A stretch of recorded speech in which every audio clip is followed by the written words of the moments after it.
AP సచివాలయంలోని RTGS కేంద్రంలో ఉన్నతాధికారులతో కీలక సమీక్షా సమావేశం నిర్వహించారు సీఎం చంద్రబాబు. ప్రజలకు వివిధ శాఖలు అందిస్తున్న సేవలు, వాటి పనితీరుపై సీఎం ఆరా తీశారు. పలు కీలక అంశాలపై చర్చించారు. ఇక మరింత సమాచారం మా కరెస్పాండెంట్ శ్రీహరి అందిస్తారు. శ్రీహరి, చంద్రబాబు నిర్వహించిన సమీక్షా సమావేశంలో ఎలాంటి అంశాలపై దృష్టి సారించారు?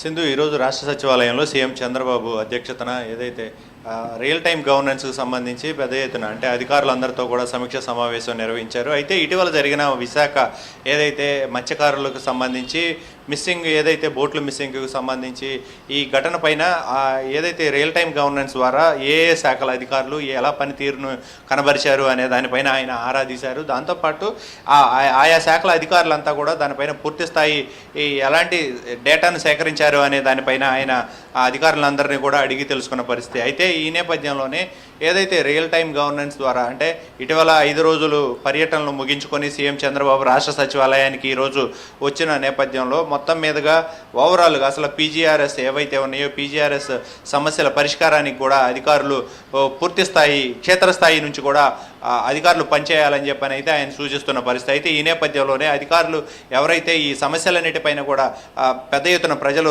ఏదైతే కార్యాలయాలకు వస్తున్నారో వాటన్నిటిపైన కూడా ఫైల్డ్ క్లియరెన్స్ ఏ విధంగా ఉంది, దాంతోపాటు ప్రజలతో కూడా అధికారులు ఎలా మమేకం అవుతున్నారు అనే దానిపైన ఆయన ఆరా తీస్తూ ఆ సమస్యలన్నిటిని కూడా త్వరితగతిన పరిష్కరించేందుకు ఎలాంటి ప్రణాళికలు రూపొందిస్తున్నారు అనే దానిపైన ఆయన ఆరా తీసిన పరిస్థితి. దాంతోపాటు ఎలాంటి డేటా అంటే ఏదైనా విపత్కర పరిస్థితులు కానీ ఎలాంటి ఇబ్బందికర పరిస్థితులు కానీ తలెత్తినప్పుడు అక్కడ సంబంధించిన డేటాను ఎలాంటి డేటాను కలెక్ట్ చేస్తున్నారు, ఆ డేటాను పై స్థాయి వరకు చేరుతుందా లేదా, దాంతోపాటు సమస్యలు వచ్చినప్పుడు అవన్నీ కూడా పరిష్కారం అవుతున్నాయా లేదా అనే దానిపైన ఆయన పూర్తి స్థాయి ఆరాధిస్తున్నారు. అధికారులు కూడా ఒక దిశానిర్దేశంతో పాటు ఎలాంటి ప్రణాళికలను అవలంబించాలి విపత్కర పరిస్థితులు వచ్చినప్పుడు, దాంతోపాటు ఎక్కడో ఏదైనా కలెక్టరేట్లో కానీ ఏవైనా సమస్యలు తలెత్తినా అక్కడ సమస్యలు ప్రజలకు పరిష్కార వేదికను ఎలా తీసుకువెళ్ళాలి అనే దానిపైన వీరందరికీ కూడా అధికారులందరికీ కూడా పలు సూచనలు అయితే చేయడం జరిగింది. దాంతోపాటు ఏదైతే ప్రస్తుతం ఏదైతే రాష్ట్రంలో పెద్ద ఎత్తున అటు తిరుపతి నుంచి అమరావతి నుంచి విశాఖ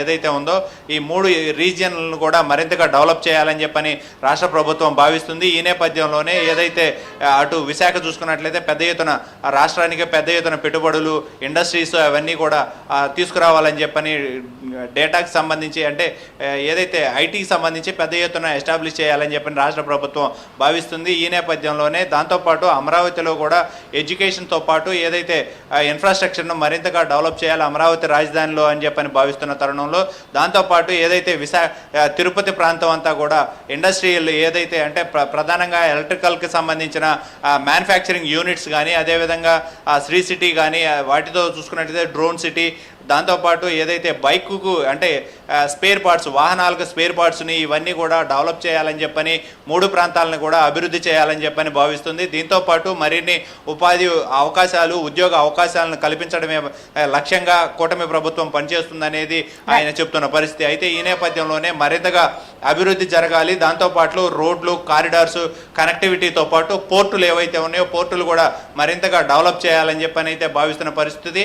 వీటిపైన పూర్తి స్థాయిలో అధికారులంతా కూడా పనిచేయాలి. అధికారులు ఎప్పటికప్పుడు ఫైల్ క్లియరెన్స్తో పాటు మరింతగా ముందుకు వెళ్ళాలని చెప్పని అయితే ఆయన చెప్తున్న పరిస్థితి. దాంతోపాటు ఏదైతే మరిన్ని పెట్టుబడులు రానున్న నేపథ్యంలో రాష్ట్రానికి మరింతగా డెవలప్మెంట్ జరగాలి. దాంతోపాటు అధికారులు వెంటనే ఈ ఫైల్ క్లియరెన్స్కి సంబంధించి త్వరితగతిన కలెక్టరేట్ కార్యాలయాలు కానీ ఏ కార్యాలయాల చుట్టూ కూడా వాళ్ళని తిప్పుకోవద్దని చెప్పని అయితే సీఎం చంద్రబాబు అధికారులకు సూచిస్తున్న పరిస్థితి అయితే కనబడుతుంది. Sindhu. Right, thank you Srihari.